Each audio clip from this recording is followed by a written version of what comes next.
Hey everybody, what's up? My name is Doug, and for today I wanted to talk about a couple of new collections and sets of 5950 caps that have come out with the arrival of the 2022 baseball season. So I'm referring, of course, to the spring training caps, which were later followed on with the batting practice set of caps with the same design, basically, and then also the Clubhouse collection for 2022.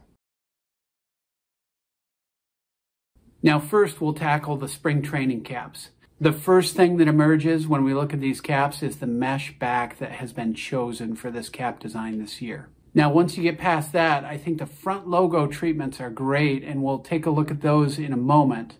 But when you look at the rest of the nuts and bolts details of this cap, you get a gray undervisor, the standard New Era flag on the left-hand wear side, and the rear batterman, all of which are embroidered. And then we work our way around to the right-hand wear side, and there's that patch with the spring training caps. And I think this, unfortunately, is another misfire in a long line of misfires for spring training caps recently, where you've got two different patches to choose from. Either it's a Grapefruit League team playing in Florida, and you get the yellow silhouette of a palm tree, or it is a Cactus League team playing in Arizona, and you get the outline in green of a cactus silhouette. Now, both of these patches have a basic diamond shape, of course, to frame out the graphic for either league, and there's no variation in the color from team to team. So this results in really what I think is a terrible clash between the team colors and colorway, and either a yellow or green patch, which is tonally off from most of the team colors as well.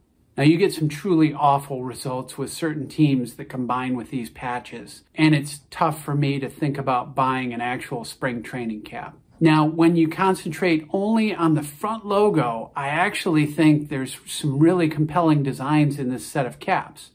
I think there's some really great looking caps, and that's why I was glad to see that probably 3 or 4 weeks after the release of the spring training caps, we finally got word that the batting practice versions of these were also being released. They feature the same mesh back and the same logo treatments up front, but of course they dropped the spring training patches on the right-hand wear side. So in my view, this makes this collection a whole lot better when you drop that patch, because the spring training versions are just terrible for the most part. And once you free the caps of that patch, they get so much better, because there's a number of designs that look great from the front, and if you're looking to add a fitted with a mesh back for the summer and the cooling potential of that, I think this is a pretty good collection to look at. The batting practice version, that is.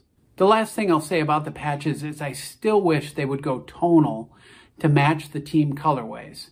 Now, I know that these patches are mass-produced and they're identifications for either league that you play in, whether it's Grapefruit or Cactus. But the toughest thing for me is that there's no attempt to even match the team colors, and they never go neutral either with a gray or black or some combination of neutral colors on these patches.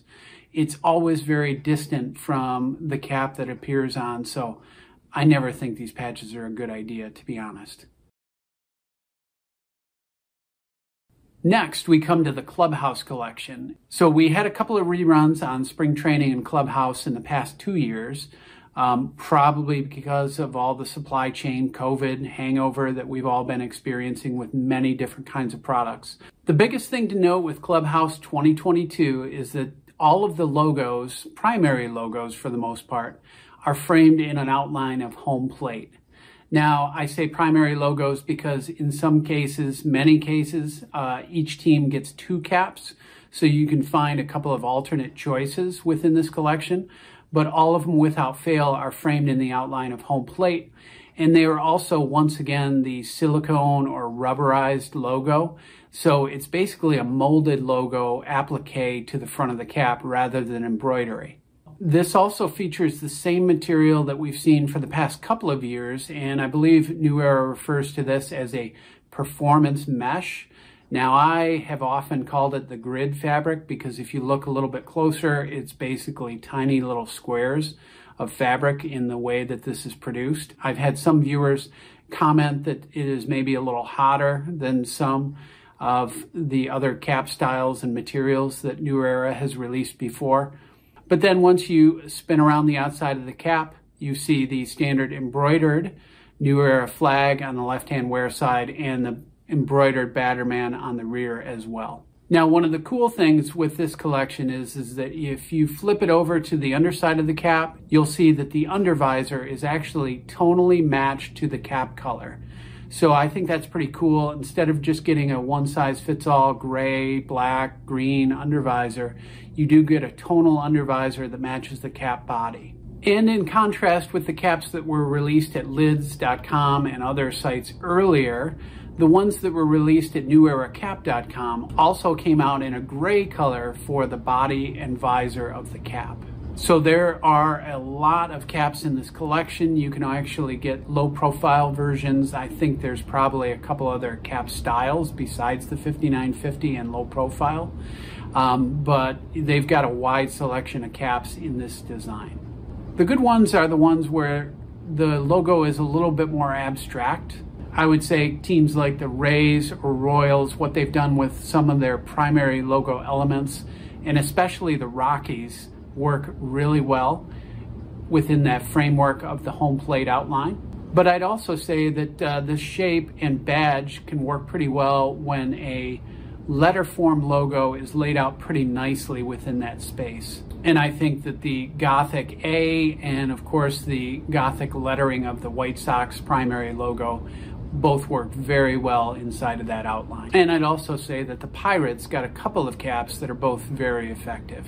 If we look at some of the caps that had a little bit worse execution, I would say that this design tends to fall flat when the logo has been scaled down too much to fit inside of that home plate outline. Not to pick on the California teams, but I think the Angels, Padres, and Dodgers are all examples of this, where the logo has just been sized down too much to fit and be a convincing image inside of that home plate outline.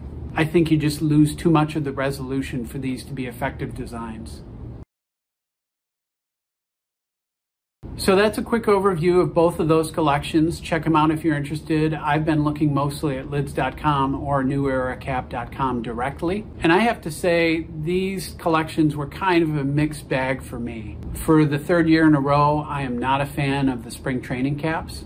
I think they're kind of ruined by the patch, and was very relieved to see that there was a batting practice version released again that drops the patch, because I think that makes this collection a little bit more viable. But I would say that the Clubhouse collection is decent if you don't mind the silicone rubber logo again, and also the performance mesh grid material fabrication again.